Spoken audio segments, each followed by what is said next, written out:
जी बिस्मिल्लाहिर्रहमानिर्रहीम। आप देख रहे हैं programme today with Zahid Mahmood राह। मैं हूं आपका होस्ट जाहिद महमूद राह। आज हमारे साथ गुजरांवाला की दो शख्सियात मौजूद हैं। मैं आपका तारफ़ करवाता चलूँ। मियां तनवीर साहब साहब, आपकी आमद का बहुत बहुत शुक्रिया। मुस्लिम लीग नून के सीनियर रहनुमा डिप्टी मेयर गुजरांवाला राणा मकसूद अहमद खान साहब, आपकी आमद का भी बहुत बहुत शुक्रिया। राणा साहब, गुजरांवाला के शहरी जो है वो आपको सुनना और देखना चाहते हैं। आप सियासत में आए, ये शौक कहाँ से और कब हुआ? बिस्मिल्लाहिर्रहमानिर्रहीम। सबसे पहले मैं आपका शुक्रिया अदा करता हूँ कि आपने मुझे चंद बातें कहने का मौका फराहम किया। मैं जी 1994 से अपने इलाके में एक हमने तंजीम लाई थी वेलफेयर, लोगों की वेलफेयर के लिए, जिस पर हमने मंशियात के आदि अफराद को इलाज की सहूलतें और उनकी बहाली के लिए अवेयरनेस के प्रोग्राम, और हमने मंशियात फरोशों के ख़िलाफ़ एक कार्रवाई से अपनी वेलफेयर सरगर्मियों का आगाज़ किया था। तो उसके बाद अपनी वेलफेयर सरगर्मियों को ही आगे ले जाते हुए 1998 में काउंसलर के इलेक्शन का मरला आया, तो उसमें लोगों ने ही मजबूर किया कि आप इतने वेलफेयर के काम करते हैं तो आप इसमें भी हिस्सा लें। तो जज्बा हमारा वही था कि हमने लोगों की खिदमत करनी है, तो आज तक माशाल्लाह कर भी रहे हैं।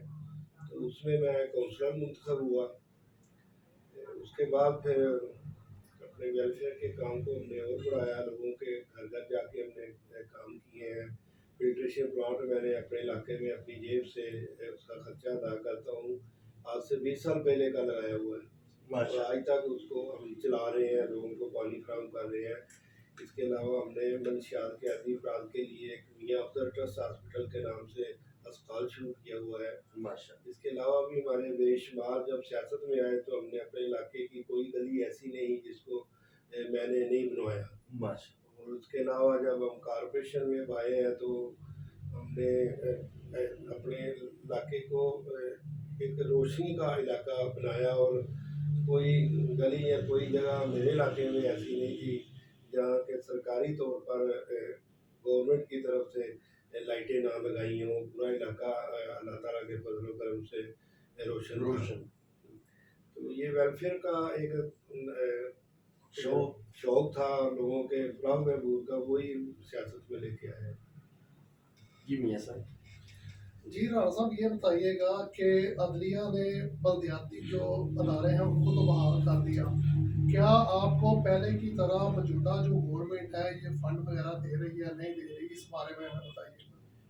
नहीं जी, ये देखें, सुप्रीम कोर्ट ने तो हमें मुकम्मल तौर पर बहाल कर दिया है, लेकिन आगे से आपके सामने है कि गवर्नमेंट जो है, पंजाब गवर्नमेंट, वो बिल्कुल हमें कोई इख्तियारात देने के लिए तैयार नहीं है। बल्कि 2 साल से लोगों की जो वेलफेयर के काम होते थे या कॉरपोरेशन से जो आम लोगों को फ़ायदा पहुंचता था, वो बिल्कुल बंद हो चुका है। और इससे मैं समझता हूँ कि बड़ी लोगों के साथ, आवाम के साथ ये ज्यादती हो रही है। उसके बाद लाहौर हाई कोर्ट का भी हुक्म आया है, लेकिन पंजाब गवर्नमेंट इस पर अमल दरामद नहीं कर रही। ये पता नहीं क्या वजह है, या और किधर से हुक्म आना है कि ये जो है बलदियाती इदारों को बहाल करें। तो मेरे आपके तोसर से मैं इनसे पंजाब गवर्नमेंट से पुरजोर मुतालबा करता हूँ कि फ़ौरन बलदियाती इदारों को बहाल किया जाए, ताकि आवाम को कुछ ना कुछ रिलीफ मिल सके। तो बलदियाती इदारे देखिए बेसिक एक होती है आवाम की खिदमत के लिए। तमाम दुनिया में बलदियाती इदारों से ही ये सारे तरक्याती काम करवाए जाते हैं, लेकिन शायद हमारे मुल्क में एक उल्ट रिवाज चल पड़ा है कि जो गवर्नमेंट आती है सबसे पहले बलदियाती इदारों को ख़त्म करती है। तो इस तरह नहीं होना चाहिए, ये सरासर आवाम के साथ ज़्यादती और नाइंसाफ़ी है। तो पंजाब गवर्नमेंट को भी चाहिए कि फौरी तौर पर बलदियाती इदारों को बहाल करें, ताकि आवाम की जो खिदमत जो कि देखिए मुफ्त के एक हमारे गुजरांवाला में 100 के करीब अगर कोई चेयरमैन आया तो 100 इलाकों में से लोग अपने 100 चेयरमैनों से रब्ता करते हैं और लोगों का फ़ायदा होता है, वो आगे से रब्ते करते गली हैं। मोहल्लों में जा मोहल्लों सकते में, हैं। गलियों में काउंसलर साहबान हैं, जी जी। वो तमाम लोग आवाम की खिदमत करते हैं और किसी बगैर किसी तनख्वाह के कर रहे हैं। तो ये बलदियाती इदारों जो है ना, इनको बिल्कुल किसी गवर्नमेंट को भी नहीं चाहिए कि इनको ख़त्म किया जाए, बल्कि इसके तो हर वक्त इलेक्शन होने चाहिए। तो अभी भी ये इनको फ़ौरन बहाल करना चाहिए, आवाम का बहुत ज़्यादा नुकसान हो रहा है इसमें। बिल्कुल आपकी बात ठीक है। गली मोहल्लों में काउंसलर को अभी तक जो है वो बहाल नहीं हुए, तो ये तो गवर्नमेंट को करना चाहिए। अगला सवाल ये है कि गुजरांवाला पहलवानों का शहर है और 3 साल इस पीटीआई की गवर्नमेंट को गुजर गए हैं। आप क्या समझते हैं कि मुस्लिम लीग नून का गढ़ समझा जाता है गुजरांवाला, तो अभी तक इसका वोट बैंक मौजूद है मुस्लिम लीग नून का? जी, मैं तो देखें, हमारा ताल्लुक गली मोहल्लों से है। हम गली मोहल्लों में बैठते हैं, जाते हैं, लोगों से मिलते हैं। तो गुजरांवाला तो मुस्लिम लीग नून का गढ़ है, इसमें कोई शक नहीं। तो अभी भी हम लोगों से मिलते हैं, हमें तो कोई वोट नज़र आता ही नहीं पीटीआई का। ये मुस्लिम लीग नून के इतने वोट हैं, ये तो चोरी भी करते हैं, लेकिन फिर भी वोट चोरी भी हुआ है, लेकिन फिर भी गुजरांवाला से मुस्लिम लीग ने क्लीन स्वीप किया है। तो आइंदा भी मैं समझता हूँ कि मियाँ नवाज शरीफ के चाहने वालों का शहर है, और मियाँ नवाज शरीफ और शहबाज शरीफ ने इधर काम किया है, लोगों को दिखाया है कि काम क्या होता है। आपके सामने है गुजरांवाला के प्रोजेक्ट है, जिनमें ये पिंडी बाईपास का, और इसके बाद ये जो शहर वाला पुल है, हाँ जी। फ्लाई ओवर है, मेडिकल कॉलेज है, और इसके अलावा बेशुमार सड़कें थी जो गुजरांवाला की टूटी हुई थी मुशर्रफ दौर के बाद, वो सबको मुस्लिम लीग नून की गवर्नमेंट ने बहाल किया। इसलिए गुजरांवाला के शहरी तो मुस्लिम लीग नून से खुश हैं, तो वो सारे मुस्लिम लीग नून के साथ हैं। वोट चोरी ना हो तो इंशाल्लाह फिर गुजरांवाला की आवाम भरपूर तरीके से मुस्लिम लीग नून को वोट देगी। राणा साहब ये बताइएगा कि वजीराबाद का इलेक्शन मुस्लिम लीग नून ने जीता, उसके बाद डस्का का इलेक्शन शानदार कारकर्दगी के बाद दोबारा जीता, तो क्या वजह है कि उसके बाद कश्मीर में और सियालकोट, जहां पर 35 साल से आपकी पार्टी की एक सीट थी वरियो खानदान की, वो आपके हाथ से निकल गई है, उसकी क्या वजह बनी आपके हिसाब से? जी, मैं सबसे पहले, आपने कश्मीर का जिक्र किया है। देखिए, कश्मीर में मुस्लिम लीग नून के जो जलसे मोहतरमा मरीम नवाज साहबा तो जाती नहीं है, और सबसे बड़े जलसे जो है ना, वो मुस्लिम लीग नून के हुए हैं। लेकिन बाद में वोट अगर चोरी हो जाए या आवाम का जो वोट है मैंडेट चुरा लिया जाए, तो उसमें हम कुछ कह नहीं सकते। तो मैं तो चोरी करने वालों से भी कहेंगा कि पाकिस्तान का ये आप भला नहीं कर रहे, पाकिस्तान का नुकसान कर रहे हैं। खुदारा इस तरह के काम ना करें। अवाम के हकीकी नुमाइंदे आएंगे तो आहिस्ता आहिस्ता अवाम भी समझ जाएगी, और नुमाइंदों को भी पता हुआ कि हमने अवाम के पास जाना है, तो हमने अवाम के काम करने हैं। तो अगर जिस तरह ये वोट चोरी करके जिस तरह के इमरान खान की गवर्नमेंट आई है, तो इस तरह तो फिर लोग और तरीके से इंतखाबात होते हैं, और तरीके अपनाएंगे, तो ये जो रास्ते बंद होने चाहिए। उसके बाद आपने जो इलेक्शन सियालकोट का जिक्र किया है, वो आपकी बात बिल्कुल ठीक है कि उसमें हमें हमारी जो सीट लूज हुई है, लेकिन वो देखें उसके पीछे क्या महरक़ात है।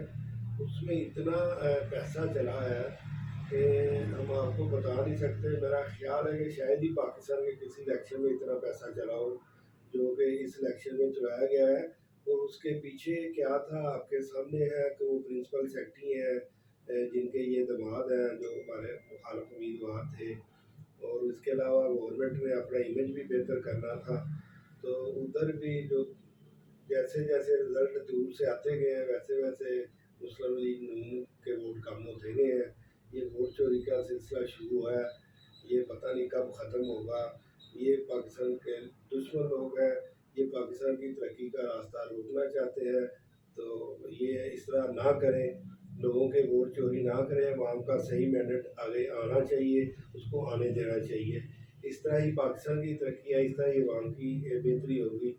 تو یہ صرف اور صرف الیکشن جو ہم آ رہے ہیں وہ ووٹ چوری کی وجہ سے آ رہے ہیں.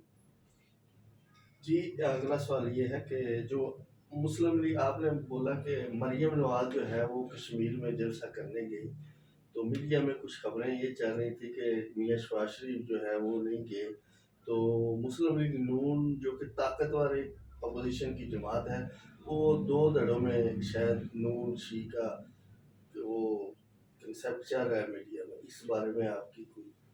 اس طرح کی دیکھیں کوئی بات نہیں ہے. ابھی پچھلے دنوں شباز شریف صاحب کا انٹرویو آیا ہے. ہمارے قائد میاں محمد نواز شریف ہیں، وہ شباز شریف صاحب کے بھی قائد ہیں، مریم نواز کے بھی قائد ہیں، امداد شہباز کے بھی قائد ہیں، ساری جماعت کے قائد ہیں.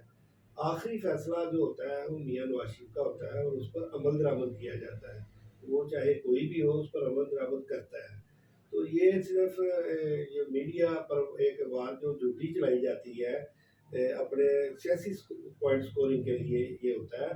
ویسے مسلم لیگ نون متحد ہے، یکجا ہے، اور کوئی مریم نواز یا میاں شباز شریف کا کوئی اختلاف نہیں ہے. سب کے قائد میاں محمد نواز شریف ہے. میاں محمد نواز شریف کی قیادت پر سب متحد ہے. رانا صاحب یہ بتائیے گا کہ پنجاب پر سب سے زیادہ جو حکومت ہے مسلم لیگ نون نے کی پاکستان کی تاریخ میں، اور گجرانوالہ سے تین وفاقی وزیر جو ہیں وہ بھی اسمبلی میں رہے، تو کیا وجہ ہے کہ مسلم لیگ نون جو ہے، جو گجرانوالہ ہے مسلم لیگ نون کا قلعہ ہے، اور پچھلے الیکشن میں ثابت بھی کیا مسلم لیگ نون نے تمام سیٹیں جیت کے کلین سویپ کر کے کہ مسلم لیگ کا گڑھ ہے گجرانوالہ. تو 35 سالوں میں کیا وجہ ہے کہ گجرانوالہ کی عوام کو مسلم لیگ نون جو ہے موٹر وے لنک، چلڈرن ہاسپٹل، یونیورسٹی جیسی جو بنیادی سہولیات ہیں وہ دینے سے میں ناکام رہی ہے، اس کی کیا وجہ ہے؟ نہیں کام نہیں دیکھیں پروجیکٹ دوسرے کافی بڑے بڑے پروجیکٹ مسلم لیگ نون نے لگائے ہیں، تو ان کی بھی باری تھی. اس کے لیے بھی ہمارے دور یہ دیکھیں میڈیکل کالج مسلم لیگ نون کی گورنمنٹ نے دی ہے، تو یونیورسٹی بھی انشاءاللہ مل جانی تھی. لیکن آنے والے وقتوں میں دیکھیں پورا پاکستان ہوتا ہے، یہ پورا پنجاب ہے، اس میں سب نے ساری جگہوں پر سارے کام کرنے ہوتے ہیں. تو گجرانوالہ کو بڑے بڑے یہ پروجیکٹ ملے تھے. اب باری اس کی تھی، وہ صحیح بات ہے، ادھر یونیورسٹی ہونی چاہیے، ضرورت ہے گجرانوالہ کے شہریوں کی، تو وہ بھی ملنی تھی. لیکن آگے ہمیں ہمارا مینڈیٹ چوری کر لیا گیا، جس وجہ سے یہ سارے کام رہ گئے ہیں. تو یہ 35 سال کی جو آپ بات کر رہے ہیں، یہ دیکھیں 35 سال سے مسلم لیگ نون برسر اقتدار نہیں ہے. کبھی ہمیں 2 سال ملتے ہیں، کبھی 2.5 سال ملتے ہیں، کبھی 3 سال نہیں رانا ملتے ہیں. صاحب، میرا سوال یہ تھا کہ سب سے زیادہ جو گورنمنٹ پنجاب پہ کی ہے مسلم لیگ نون نے کی. میرا جی دیکھیں اگر آپ یہ کہتے ہیں کہ سب سے زیادہ گورنمنٹ ہم نے کی ہے، اس میں کوئی شک نہیں، ہم نے کی ہے. لیکن آپ دیکھیں پنجاب پاکستان کا سب سے بڑا صوبہ ہے. اگر دوسرے آپ صوبوں سے اگر پنجاب کا جو ہے نا وہ آپ موازنہ کر لیں، اگر پنجاب دوسرے صوبوں سے بہتر نہیں ہے تو پھر ہم کچھ نہیں. واضح فرق ہے ہمارا سندھ سے، بلوچستان سے، صوبہ کے پی کے سے. تو اس لیے صوبہ بھی سب سے بڑا ہے، پھر بھی سب سے بہتر انتظامات پنجاب میں ہیں. یہ آپ جب جائیں دوسرے صوبوں میں آ کر دیکھیں، پنجاب پھر سب سے آگے ہے. تو اس میں مسلم لیگ نون کا ہی جو حکومت رہی ہے اس وجہ سے ہی یہ سارا کام ہے آپ کے سامنے ہے. رانا صاحب کنٹونمنٹ بورڈ کے جو الیکشن ہیں وہ سر پہ ہیں، اور شکایت یہ ہے کہ جو لوگ جو ہے مسلم لیگ نون کے ہیں انہیں ٹکٹ نواز حفیظ صاحب ہیں جیسے وہ کہتے ہیں میں ورکر ہوں، تو وہ ٹکٹ میں کچھ مشکلات ہوئی ہیں، وہ انہیں نہیں ملی. اس بارے میں ان کا کہنے کا مطلب ہے کہ لوگ یہ سمجھ رہے ہیں جو نون لیگ کے دریلا کارکن ہیں وہ کہہ رہے ہیں ہمارے ساتھ زیادتی کی گئی ہے، ہمیں ٹکٹیں نہیں دی گئی، اور اپنے پسندیدہ لوگوں کو جو اس قابل نہیں ہیں ان کو ٹکٹیں جاری کی گئی ہیں. اس بارے میں آپ؟ دیکھیے اس میں جو ہے نا مسلم لیگ نون نے جو ٹکٹ جاری کی ہے وہ سارے میرٹ کی بنیاد پر جاری کی ہے. چودھری نواز حفیظ صاحب ہمارے بھائی ہیں، ہمارے ساتھی ہیں، لیکن دوسری طرف جو ان کے سامنے امیدوار تھے اب ٹکٹ یہ پرابلم ہمیں ضرور ہوئی ہے کہ ایک ایک حلقے میں 2-2 3-3 امیدوار آ گئے ہیں. تو اس میں پھر مسئلے مسائل تو آتے ہیں. لیکن ہمارے لیڈران نے کوشش کی ہے کہ ٹکٹ جو ہے نا میرٹ کی بنیاد پر دیے جائیں. آپ نے جس حلقے کی بات کی ہے اس میں میرا خیال ہے پرانا جو حلقہ نواز حفیظ صاحب کا تھا وہ تھوڑا سا ہے، تو زیادہ تر حلقہ جو ہے نا جو پچھلے ہمارے امیدوار جیتے تھے چیمہ صاحب، ان کا 80% حلقہ ان کا ہے، اس وجہ سے وہ پھر ٹکٹ ان کو دی گئی ہے۔ ویسے وہ بھی ورکر ہیں تو انشاءاللہ عوام مسلم لیگ نون اور شیر کے نشان کو چاہتی ہے، انشاءاللہ رزلٹ بھی اچھے آئیں گے۔ جی نہیں اس کے بعد کنٹونمنٹ بورڈ کے بعد چیمبر آف کامرس کا الیکشن آ رہا ہے، اس کے بعد سننے میں آ رہا ہے بلدیاتی الیکشن آ رہے ہیں، تو آپ کس طرح سے دیکھتے ہیں کہ مسلم لیگ نون جو ہے پہلے کی طرح یہ تینوں الیکشنوں میں کارکردگی دکھائے گی؟ دیکھیں چیمبر کے الیکشن میں تو کوئی ایسے امیدوار نہیں ہوتے کہ وہ جماعتوں میں امیدوار ہوں، اس میں ایک گروپ ہے، کبھی کوئی گروپ کسی کے ساتھ ہوتا ہے کوئی کسی کے ساتھ، وہ تو اس کے ساتھ موازنہ نہیں کیا جا سکتا، تو بہرحال ہماری کوشش تو ہوتی ہے، تو اس میں بھی دلچسپی بھی ہوتی ہے ہماری، گجرانوالہ شہر کے لیے، شہریوں کے لیے، شہری کی بہتری کے لیے جو بھی امیدوار انشاءاللہ بہتر امیدواری دیں گے۔ تو اس کے علاوہ آپ نے کس کا ذکر کیا ہے؟ بلدیاتی الیکشن بھی سننے میں آ رہا ہے کہ آپ کے حساب سے بلدیاتی الیکشن ہوں گے، شور تو بھی ڈال رہا ہے کہ اس کے بعد بلدیاتی الیکشنوں کی باری کنٹونمنٹ بورڈ کے بعد آپ سمجھتے ہیں کہ الیکشن وقت پر کروائے گی گورنمنٹ؟ میرے حساب سے تو جی میرا اپنا ایک نظریہ ہے کہ میرے حساب سے گورنمنٹ کی جو ہے نا اس وقت نیچے کوئی پوزیشن نہیں ہے، غریب عوام مہنگائی کی چکی میں پس رہے ہیں، روز بروز مہنگائی بڑھ رہی ہے، ابھی کنٹرول نہیں ہو رہی، کھڑی نہیں ہو رہی ایک جگہ پر، روزانہ آپ کے سامنے ہے کہ چیزیں معاشی دور سے اور آج اتنی مہنگی 3-4 گنا مہنگی ہو چکی ہیں، تو گورنمنٹ کے لیے تو گراؤنڈ تیار نہیں ہے کہ وہ الیکشن کے لیے آئے، اگر الیکشن میں گورنمنٹ جائے گی بلدیاتی الیکشن میں تو اس کو بری طرح شکست کا سامنا کرنا پڑے گا، تو اس لیے میں کہہ رہا ہوں کہ ابھی میرے خیال سے گورنمنٹ الیکشن میں نہیں جا سکتی، اس لیے گورنمنٹ ڈیلے کر رہی ہے، اسی لیے یہی ڈیلے کر رہی ہے، ورنہ 2 سال ہو گیا پرانے بلدیاتی سسٹم کو انہوں نے ختم کیا ہوا ہے، تو اس کو بحال کرنے میں بھی اسی لیے یہ رکاوٹیں ڈال رہی ہیں، اور نئے الیکشن بھی ابھی یہ نہیں کرائیں گے کیونکہ ابھی ان کے عوام نہیں ہے ان کے ساتھ، عوام ان کے سخت خلاف ہے، آپ چاہے خود جا کے گلی محلوں میں سروے کریں، عوام اس عمران خان کی گورنمنٹ کے سخت خلاف ہے کہ عوام کے لیے کچھ نہیں کیا گیا، عوام کو کوئی ریلیف نہیں دیا گیا۔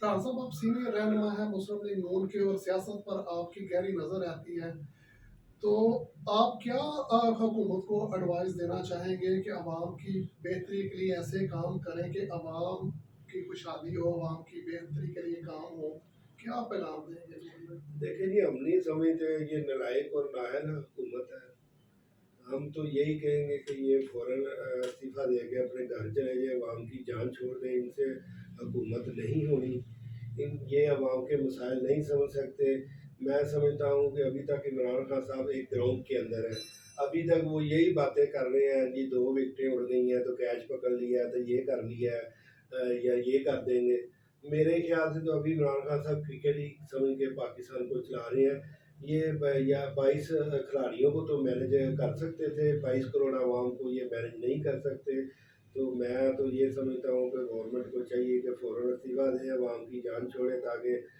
عوام کو کچھ نہ کچھ ریلیف مل سکے، عوام اس وقت اس گورنمنٹ سے سخت تنگ ہے۔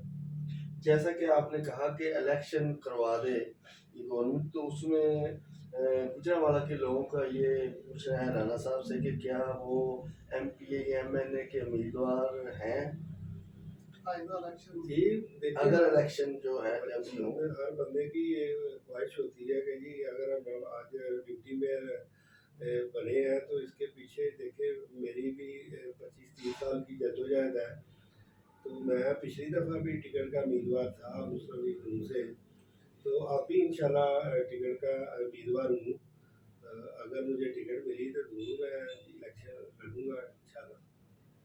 چلیں جی آپ کا رانا صاحب آخر میں جو آخری سوال ہے آپ سے کہ پاکستان نے بھارت کا ریکارڈ توڑا ہے 2 دن پہلے، اس حوالے سے آپ کی پارٹی کے کچھ رہنما ہیں جنہوں نے اس کی مخالفت کی، تو آپ نہیں سمجھتے کہ پاکستان کو ایک اعزاز ملا ہے تو خوش ہونا چاہیے تھا؟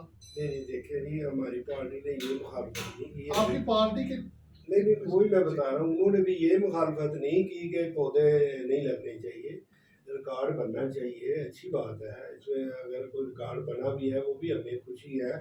लेकिन इसके पीछे जो देखें जी, जो पौधे लगाए गए हैं, एक तो वो जगह का इंतखाब गलत किया गया है, और एक आप जाके भी देख लें कि वो पौधों का क्या हाल है। वो अभी अभी तक उनके ना वो नीचे जो शापर वगैरह लगे होते हैं लगे हैं, उनको बाकायदा तरीके से नहीं लगाया गया। अगर ये 52,000 पौधे लगाए गए हैं, इनमें से मैं आपको गारंटी से कहता हूँ 50,000 पौधे नहीं उगेंगे, 2,000 ही है, कहीं कुछ चल चुल गए तो चल गए। बाकी ये जगह जो है ना, ये ग्रीन बेल्ट है, इसके पीछे सर्विस रोड है, उसके पीछे लोगों के कारोबार हैं। तो ये कहा क्या हमने, जो हमारे बंदों ने जो मुखालफत इसकी की थी, इस चीज़ की थी कि इसको जंगल ना बनाया जाए, इसके लिए कोई और जगह का इंतखाब किया जाए जिसका फ़ायदा भी हो आने वाले वक्तों में। तो ये जंगल बन गया, कल को इधर सिक्योरिटी के मसाइल पैदा होंगे शहरियों के लिए भी और दुकानदारों के लिए जिनके कारोबार है पीछे। ये हमने मुखालफत की है, रिकॉर्ड बनाने की हमने मुखालफत नहीं की, ना पौधे लगाने की मुखालफत करते हैं। पौधे लगने चाहिए, ज़्यादा से ज़्यादा, इससे भी ज़्यादा लगने चाहिए, उसमें हमें कोई इतराज़ नहीं। जी राना साहब, बहुत बहुत शुक्रिया आपकी अमन का, आपने हमें वक्त दिया। जी नाज़रीन, इसके साथ हमारा प्रोग्राम का वक्त ख़त्म हुआ। अगले प्रोग्राम तक इजाज़त दीजिए। अल्लाह हाफिज़।